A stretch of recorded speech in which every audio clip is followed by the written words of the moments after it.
Hi, I'm Lori Rosenkopf, and I'm the Vice Dean of the Wharton Undergrad Division, and I'm also a Professor of Management there. I have two guests with me today, Pranshu Maheshwari and Yash Katari. They're both 2015 graduates of our program at Wharton, and they've founded Prayas Analytics. Guys, it's great to have you here with me today. Great to be here. So tell us what Prayas does. Yeah, so Prayas Analytics helps brick and mortar retailers better understand customer movement inside of their stores. So what we do is we pull existing in-store security camera footage.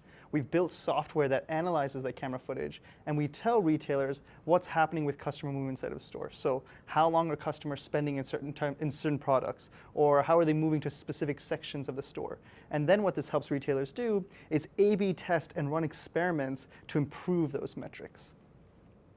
There's a lot of technology embedded in this. Where'd you come up with the idea?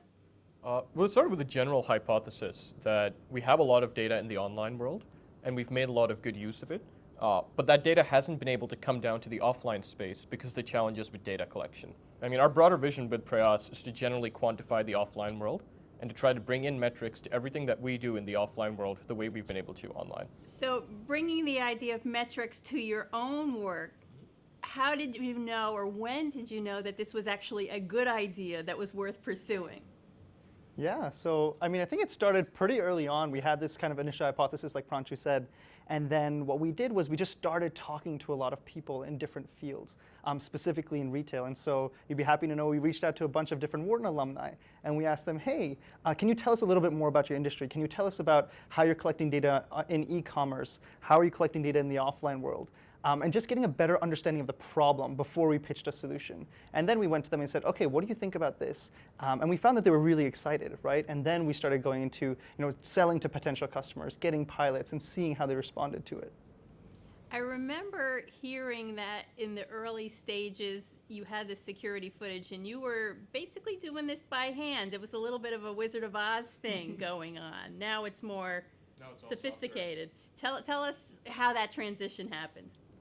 You know, it made a lot of sense to prototype initially without using software, because what we needed to find out initially wasn't, can this be done with technology? It was, do people want to buy this?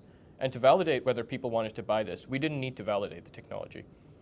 And so that's why the first thing we started doing was just doing all of the security, the process of analyzing the security videos by watching the videos ourselves, which was not fun, but it was necessary because it gave us a lot of good ideas about how to do it with the software. And so once we validated that people actually want to buy this product, that's when we started building the software out. And I think just in general, we did know, even when we were doing it manually and spending hours just going through the footage ourselves, we had done enough research where we knew a technology solution was possible, right? So we've always thought of ourselves as a tech company right from the beginning. And of course, there was kind of this Wizard of Oz right at the beginning where we were doing it manually, but we knew there was a plan to automation. We knew that down the line, if we had enough interest, we could make this happen, and happily we've been able to do that. So how much of your time do you spend on customer acquisition versus building out the product at this point? It's a mix, and I'd say it's 50-50 because the product never stops getting better and it's never finished. And even now, if you ask me, I can think of 20 different ways to make our product better, and we will never be happy with the state that our product's in. It's always in a state of going closer and closer to perfection, but never quite getting there. And so we always have to balance getting new customers with improving the product that we already have. But the good thing is that they usually go hand in hand, because when you first start, your product is minimal and it can only do one thing well. But as you start developing more stuff, it can start doing 2 things and 3 things well. And then you open up the market of potential people that are willing to buy it. So once you add more features to it, customer acquisition gets a little easier too. Yeah, and I think both actually are extremely linked too, right? Where I'm going back to this kind of customer-driven prototyping. Everything we want to do is we want to be driven from our customers. So it's from customer conversations that we understand what features we want to build, and then we push those features out. And so it's kind of a continuous iterative process of doing both of the things at once and continuously doing them. So taking it back a step, you were students at Wharton making progress toward your degrees. You have this idea, you're starting to chase it. At what point did it occur to you that this was something that you could really do full-time rather than doing the standard, let me go through some recruiting process and find a job with a more traditional organization? It was probably about a year and a half before we graduated. And I'd say it had less to do with our success at the time and more to do with how much we enjoyed what we were doing. And we ended up getting pretty lucky because we didn't end up making the money that we needed to make. And we only managed to pay rent because of Y Combinator. Let's talk about Y Combinator. So you were a member of the cohort this summer. Yep. Many people in the popular press write about accelerators and the potential benefits as well as the potential drawbacks, but there are many different categories. Is it because you have a class of people who are doing the same thing? Is it because you have milestones that you have to meet at certain times? Is it the pitch day? Is it the introductions, etc.? What was your experience? Yeah, I think our experience was pretty strong. I think we went into it right before graduation. We got into Y Combinator, and then after we graduated, we obviously went there and did it. And I think there were a few different elements. I think by far the most important element for us was just the quality of the people. And so when I say that, I mean one, which is the community of other entrepreneurs that you're with. I think there's something to be said about founder-to-founder empathy, right? And being able to understand and go through the weeds together. And it makes you feel a lot more settled when you're going through those ups and downs, knowing that other people are going through the same thing and facing their own challenges. So that one thing was great. The other was just the quality of partners, advisors and mentors that we didn't necessarily have access to, who had seen so many startups in the past, where they can start seeing certain patterns and tell us, hey, this is the track I think you're going down. You want to be careful of X, Y, and Z, pitfalls. And so accordingly, we can kind of move around. The third, I think, is also just the general atmosphere of, hey, every week we need to be performing. Every week we need to hit some sort of milestones or goals. We need to prove to these guys that we're doing something. And that kind of social pressure, I think, allowed us to do a little bit better. Yeah. The broader theme around it is surrounding yourself with the kind of people that will push you to do great things. And this is something that we noticed when we were at Wharton as well, which was being surrounded by driven people drove us to do more things and do them better. And it was the same experience at Y Combinator. For a couple of years, you've worked together. How did you first realize you were going to become partners in this endeavor? Maybe you should talk about it. Well, you realized before I did. So This is like a When Harry Met Sally story, Totally, I can totally. tell. It's a fun one where so Pranshu and I we first really got to know each other during something called a Wharton Leadership Venture. And so we spent about a week in the middle of Utah camping. And we were the only two guys on the trip. And we started getting along really, really well. That summer, I started getting a little bit interested in tech and entrepreneurship. And so I was starting to think about, starting a company or something along those lines. But we were just talking and just getting along. And I remember thinking to myself, like, wow, if I could just work on a project with this guy for an hour a day, that in itself would be a huge accomplishment. Like, I would be so grateful to be able to do that. And so what happened is we came back. And then this was about finals week, and I had reached out to Pranshu. I'm like, hey, Pranshu, what do you think about just working on something, right? Let's just commit half an hour or an hour a day and just work on something and see where it goes. And Pranshu was like, hey, I'm in the middle of directing a play right now, but as soon as I'm done, let's do it. And that was kind of the original start, right, where we just really got along as friends and socially, and then we were like, okay, let's start working toward this. And then over time, we've invested a lot in the relationship. I think that's something we really thought about early on, is investing a lot in understanding each other and trusting one another and aligning on our values. And that's kind of how the relationship has panned out over time. Is there a natural division of labor between the two of you? Yeah, so I do all the tech stuff. Yash does all the work with sales and relationships with people. And I just happen to play into our skill sets and what we enjoy more. Yash likes people. I'm not a big fan of people. And I really like getting my hands messy with the numbers, so that's how that ended up working out. Mm-hmm.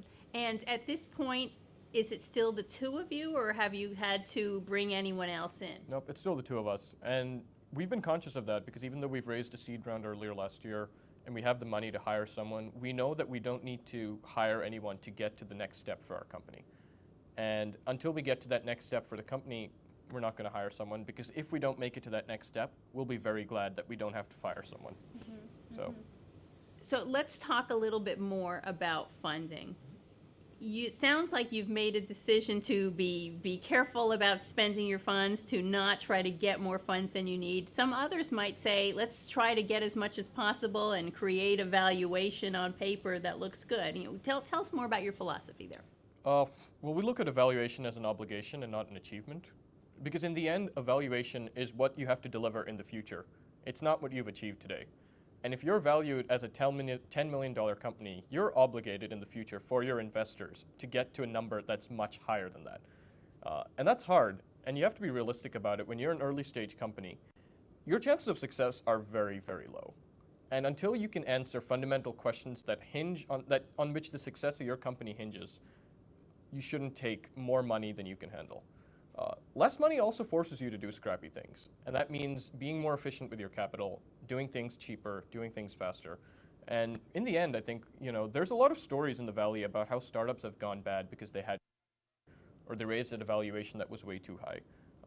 And in the end, if you're not worried so much about what you're going to extract from your own company, apart from enjoyment and learning, the money you raise and the valuation you raise it at doesn't matter that much. Have you had to pivot at this point, and if so, what motivated that? Yeah, so no, we haven't had to make any major pivots. We've been going in the direction that, with the original hypothesis that we set out, which is quantifying the offline world. But we've certainly made product direction shifts, right? And I think that's largely driven by customer feedback. And so what happens is, originally we started by working with really small retailers and selling to the mom and pops around us. And we started deploying our solution there. And we're like, oh, maybe they're not facing these certain issues, or they're not as enthusiastic or engaged with the data as we would like. And so we started thinking, okay, what's maybe a different market, or a different market that we should go after with the same solution? Then we go after maybe larger retailers and start servicing them and see what their reaction to that is. And every decision we make when it comes to product direction is really based on what are our customers saying, how engaged are they, how excited are they by the product. And if they are really excited, let's keep pushing down that path. And if they're not, let's think, okay, is there a different permutation or a different direction that we can go in to get them really excited about it? I want to ask you some questions about entrepreneurs in general. Do you believe there are particular characteristics that make people want to do the sorts of things that you've done? Yes. Someone who just doesn't like things being the way they are, and who relishes freedom, and is very tolerant of risks and uncertainty. Without those three qualities, and persistence, just an unnatural amount of persistence and willingness to tolerate the low times. Because entrepreneurship has been glamorized a lot in the last few years particularly. It tends to be pretty unfun for the most part. The highs are great, but the lows are very, very difficult to deal with. And so somebody with those qualities is probably ideally suited to be an entrepreneur. Yeah, I think there's actually an important story here, which is, so yesterday I was meeting with a founder friend of mine who had started his own company. And I just felt when I was having a conversation with him and talking kind of about the emotional ups and downs of starting a company, there was that real empathy, right? And I think from the outside, it's hard to sometimes understand, just how those lows can be sometimes. And I remember before we even started the company, we had read a lot about how tough it was to be an entrepreneur, and we were just thinking, hey, that's not a problem. We're really strong, we're really resilient, we can do this. But I think when you go through it, you just realize it's just that much harder, right? It is as hard as everyone says it is. And maybe it's that you just have to do it to really realize it. But that's why this thing of founder-to-founder empathy exists, because you really understand, what are those real lows when you're doubting everything and you're like, you just got to pick yourself up and keep doing it. Tell us a little bit more about this persistence. Maybe you can illustrate with an example of something that you just had to go above and beyond what you thought you might have been humanely capable of in order to... Well, for us, it was watching security camera videos for 12 hours a day, which is a horrible process, but it just had to be done. And it was one of those things where after you do it, you realize that you can actually fight through stuff. So that was one of the big examples for us. There's been a lot of times when we've considered giving up on it. We've had low moments that felt like there's no hope for the company and there's no hope. And it still happens. I mean, it still happens on a weekly basis. And I think that existential doubt that founders go through never quite goes away through the life of their companies. But if you enjoy what you're doing enough to ignore the lows and focus on the highs, you can stick through it. Do you two experience the lows together, or is one of you usually able to buoy the other up a little bit? Yeah, I think it changes from time to time. I think sometimes it's really company-driven lows, and you're like, okay, we both feel low together. But and sometimes it's, hey, one person's just generally feeling a little less motivated than the other. But I think in general, what we really value and really know is important is being able to be support systems for one another, right? So once in a while, I might send a Slack message or a message to Pranshu and be like, hey, I'm feeling this way, and Pranshu would respond saying like, hey, yeah, I've been feeling that too, but look, like we've done these things, and this is the direction we're going in, and kind of lift yourself up. There have been many emails, I think, exchanged between the two of us, which are kind of like pep talks, and be able to go back to and be like, okay, like this made you feel a lot better and made you feel kind of a little bit more confident and come kind of back up to a normal state. I want each of you separately to answer this question. So much is made of the role of mentorship and advisorship in this process. And you've talked about that happening through Y Combinator, through professors, et cetera. But if you could, who's the person who's been the most important mentor or advisor to each of you and maybe to the company that may be two separate people? And what made them the one you would choose? I think both our answers are the same, so I'm going to let you start. Yeah? Because I have a second answer too. So. Okay. Well, my answer, it's a really tough question, and I think, and I know I don't want to give the answer. It depends, or there's multiple answers to it. But that's really the truth. Is starting a company. There's so many different facets to it. There's kind of the emotional side. There's the actual, technical knowledge. There's the product knowledge, sales knowledge. So, for example, on the emotional side, I would have to say, my two best friends and my parents have been so important to me, right? Being able to, when I come home, disconnect, being able to talk to them about, hey, these are the stresses I'm going through. This is what I'm thinking. This is why I'm upset. And they're like, hey, just keep going. You got this. Or, trying to just be more empathetic in that way. And then there's, of course, people on the technical side. And a couple of people that come to mind. Of course, Professor Karthik Hosanagar, who we've known for a couple of years now. He's been really supportive. He's seen us kind of through our journey, seen us evolve as a company through graduation, and then is now working with us on a regular basis as an advisor and investor in being able to offer those insights. So I think there are a bunch of different buckets and a bunch of different role models that fulfill different buckets. So the question's hard to answer, but there's just so many people. I'm so grateful, and it's so important to have that support system around you. Was your answer the same? Similar, but two qualities I think that I found in mentors that are really important are a willingness to ask questions rather than answer them, and almost just Socratic teaching, where sometimes, and for most startups I think this is the case, beyond the initial stages, questions are too specific for a person to answer without knowledge that only the founders have. And so someone looking from the outside will never be able to answer a question. The best they can do is give you a perspective to make you think about it differently. And so from that point of view, just sort of a Socratic way of looking at things, where you ask a question and respond to a question.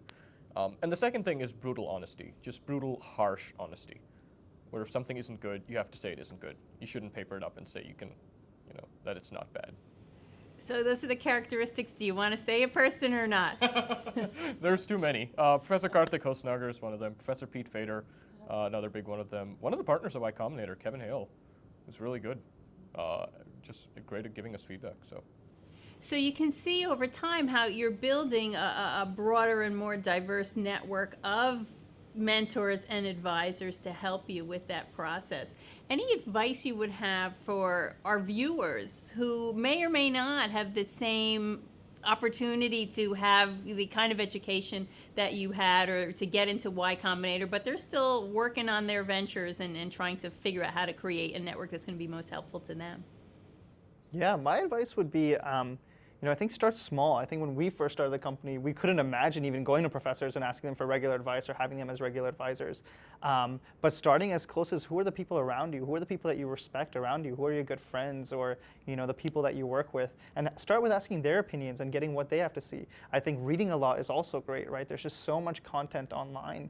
When you have specific questions, especially technical questions, we learned a lot about reading about Paul Graham and all of these different guys, which is completely available online, and learning through those kind of mechanisms as well. And so start small, and as things grow, you get a little bit more attention. I think you get a little bit more access, and you start meeting a few more people, and you can develop kind of longer-term relationships with other folks. But I think, I think there are a lot of just incredible people around all of us all the time. And it's just, kind of pulling where we can find them. Are there other things that you want to convey to our audience about your journey or about advice about entrepreneurship more generally? Yeah, so my one piece of advice is I think, starting a company is very uncertain. And if you're kind of on the edge of whether you want to start a company or not, my advice is, just try and take the risk and just do it and see how you feel. And yeah, you're always going to feel uncertain. You're always going to, feel like you're about to dive. But just do it. Take that dive. See what it's like. Try it out. And if you feel it's not for you, you can go back and do something else or go back to your previous job. But my advice is, just give it a shot. Because we always are going to live in times of this uncertainty and not knowing whether something's true or not. But to be able to build something amazing, I think we have to take kind of those bold risks and try and make it happen. You guys We're so excited about what you've been doing. We're so proud of you as our recent graduates, and I'm so thankful you were able to share your wisdom with us today, and we wish you all the best and hope to see you many more times in many more settings and that you have much success. Thank you, Lori. Thank you. Thank you so much, Lori. Appreciate it.